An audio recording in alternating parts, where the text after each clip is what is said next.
Neil DenBleyker, Radarman, second class. The state was New York and it's East Syracuse. I was born at home. Never been in the hospital. We lived, like I say, on the farm. And Hancock Airfield was there, and they had the B-17s there in the things. And they would fly over us. I don't know where they, as just a kid. And we didn't go nowhere on the farm because, like I say, we didn't farm it. We just lived there, and my father, like I say, he was there, and off and on, And he didn't have to go in the service because he worked on the railroad. He couldn't go. But all his brothers, my uncles, did. And when they come home, at the end, towards the end of the war, they were one was a Marine, he made a career, he retired after 27 years. And then his other two brothers were in the Army. One was in the tank division, and they were actually all three of them were in the war, And then on the farm, after they started bringing prisoners, we had German prisoners they used on the road gangs. And they used to stop at the farm because we had apples and stuff in the orchard, and they'd come up with the guards and they'd get apples. And then,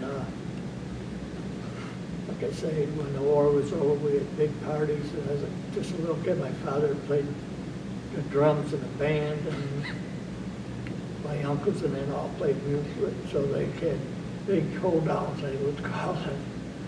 So, yeah, and I remember, I'd say then they had another prison camp, but we had a state park. Now, I don't know what was that. They had a lake there, around 2 lakes, and we used to go, when I was married, we'd go on picnics to the park there and take them trail. There was places you could see the German where they wrote on the wall. So we had prisoners of war in the area. They were all German. Well, like I say, I was a young kid then. And they would come up and with the guards, and they'd get them. And of course, I didn't understand them. And they were there to talk, so they didn't bother us, except they asked, well, the guard asked us if they could go get some apples. They worked the road gang. They had guards. But that's all I remember of them. It wasn't that often. It was periodically, but I did see German, and I knew about the Germans were bad because my relatives were German on my mother's side. In fact, my great uncle, he was in the German army. World War II. Oh yeah, he lived. He worked for a local dairy. He never married. He lived with his brother and